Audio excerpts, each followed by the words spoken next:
اور کتاب یعنی قرآن میں مریم کا بھی تذکرہ کرو۔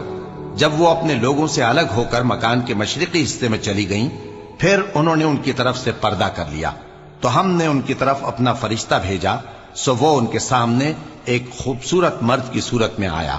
مریم بولی کہ اگر تم پرہیزگار ہو تو میں تم سے بچنے کے لیے رحمان کی پناہ لیتی ہوں۔ فرشتے نے کہا کہ میں تو تمہارے پروردگار کا بھیجا ہوا یعنی فرشتہ ہوں، اور اس لیے آیا ہوں کہ تمہیں پاکیزہ لڑکا بخشوں۔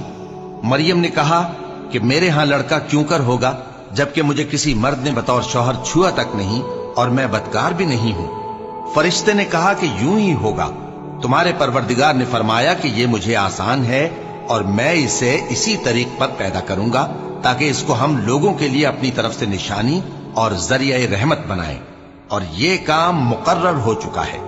چنانچہ وہ اس بچے کے ساتھ حاملہ ہو گئیں اور اسے لے کر ایک دور جگہ چلی گئیں۔ پھر درد ذہ ان کو کھجور کے تنے کی طرف لے آیا، کہنے لگی کہ کاش میں اس سے پہلے مر چکتی اور بھولی بسری ہو گئی ہوتی۔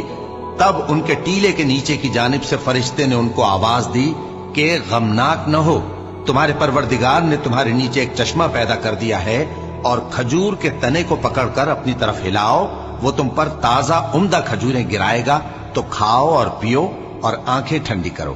اگر تم کسی آدمی کو دیکھو تو کہنا کہ میں نے اللہ کے لیے روزے کی منت مانی، تو آج میں کسی آدمی سے ہرگز کلام نہیں کروں گی۔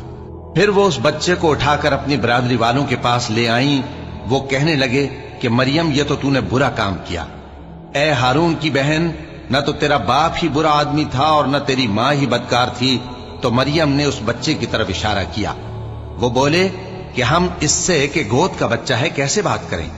بچے نے کہا کہ میں اللہ کا بندہ ہوں، اس نے مجھے کتاب دی ہے اور نبی بنایا ہے، اور میں جہاں ہوں اور جس حال میں ہوں اس نے مجھے صاحب برکت بنایا ہے، اور جب تک زندہ ہوں مجھ کو نماز اور زکوٰۃ کا ارشاد فرمایا ہے، اور مجھے اپنی ماں کے ساتھ نیک سلوک کرنے والا بنایا ہے اور سرکش و بدبخت نہیں بنایا، اور جس دن میں پیدا ہوا اور جس دن مروں گا اور جس دن زندہ کر کے اٹھایا جاؤں گا مجھ پر سلام ہے۔ یہ مریم کے بیٹے عیسیٰ ہیں، اور یہ سچی بات ہے جس میں لوگ شک کرتے ہیں۔